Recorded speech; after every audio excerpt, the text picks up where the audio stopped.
Já, Reykjavík síðdegis á bylgjunni og við ætlum aðeins að kíkja yfir í vísindin og það segir hér inn á fréttasíðu BBC, breska ríkisútvarpsins, að af nýrri rannsókn þar sem að heili í fólki var skannaður í rannsókn og svo voru áhrif þess að sleppa morgunmatnum metin og skoðað hvaða áhrif það að sleppa morgunmatnum hefur á heilan. Þannig að menn voru bara nánast með ljósmyndir af því hvað gerist þar uppi og við til að fá smá innsýnin í þetta þá erum við komin í samband við Steinar B. Aðalbjörnsson, næringafræðing, sæll. Sælir. Skiptir máli hvernig maður setur á tankinn fyrst? Já, ég held að það sé alveg ljóst og þetta er rosalega skemmtilega niðurstöður sem að þið eru að vitni þarna. Og ég spyr ykkur bara, ég meina, þið eru ekki vanir að borða morgunmat, ef ekki meina rétt?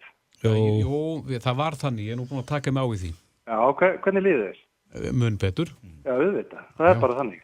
Og það er einhvern veginn þannig, og einmitt eins og þeir eru að vitna í þessari rannsókn, að þetta er ekkert sem við stjórnum. Það er að segja, ef við ákveðum að sleppa morgunmat, þá er eins og líkaminn og heilinn sé allan daginn að hugsa hvernig ég að bæta mér upp þetta hitaeiningatap sem ég vorði fyrir. Já. Og hvernig gerir hann það? Hann gerir það með því að komast í hitaeiningaríkt og oftast er fituríkt, allan er hitaeiningaríkt fæði. Þannig að við erum að berjast við alveg rosalega erfið máttarvöld með því að sleppa morgunmat. Það þýðir bara það að við verðum með hugan við mat, hita og hitaeininga og orkuríka mat allan daginn. Eins og skyndibita? Já, það er einmitt akkurat þannig. Ég hef nú oft tekið dæmi að þegar fólk fer og þið hafið örugglega upplegað þetta að fara út í búð að versla svangur. Það er alveg skelfilegt. Það er ekki hægt. Það er ekki hægt.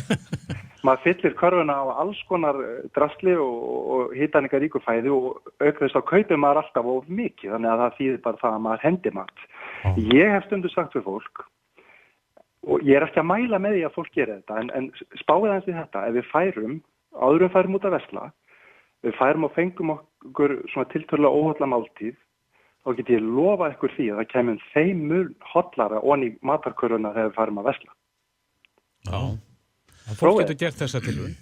Það getur gert þessa tilraun sjálfs. Þessi rannsókn, Steinar, sem við erum að vitni í, þarna er það bara sýnt svart á hvítu þætti hvað gerist í heilanum þegar að fólk sleppir morgunmatinn. Jú, það er bara þannig og eins og ég sagði á hann, heilinn upplifir þetta sem skort og í undir meðvitundina á þess að við sem að reyna að stjórna því af eða á, að þá er heilinn með hugan við þetta, það sem eftir er dagsins, þannig til við náum í þessar hitaeiningar sem upp á vantar.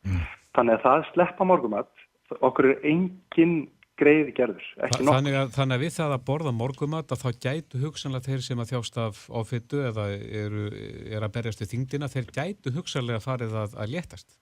Já, það er einmitt málið að það eru niðurstöður rannsóknir sem hafa sýnt fram á það síðan 10-15 ár að þeir sem borða að staðaldri morgunmat, svona cirka bát innan við klukkutíma frá þeir vakna, að þeir eru almennt séð í betri málum holdafarslega séð heldur en þeir sem að borða ekki morgunmat.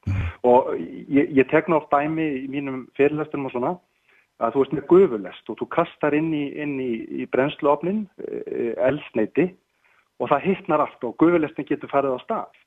Ef við setjum ekki orku inn í líkamann á móti til, þá er ólíklegra að við höfum eins mikla orku til þess að takast á við daginn eins og við hefðum borðað almennilega morgunmat og þar að leiðandi brennum við minna af orku yfir daginn.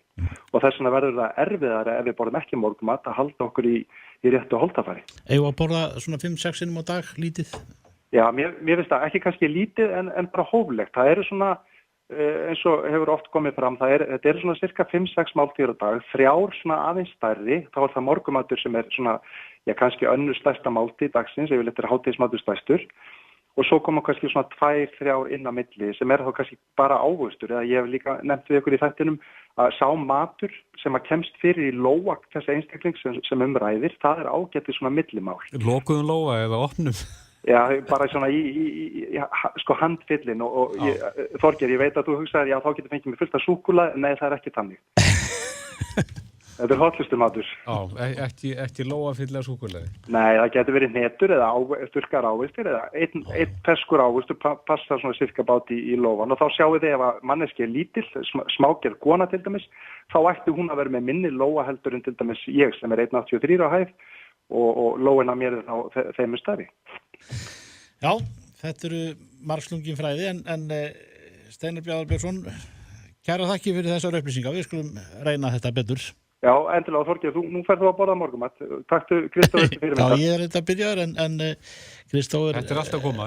Lengra gengin í þessu. Já, ég treysta það Kristófur. Já, takk fyrir þetta Steinar. Takk.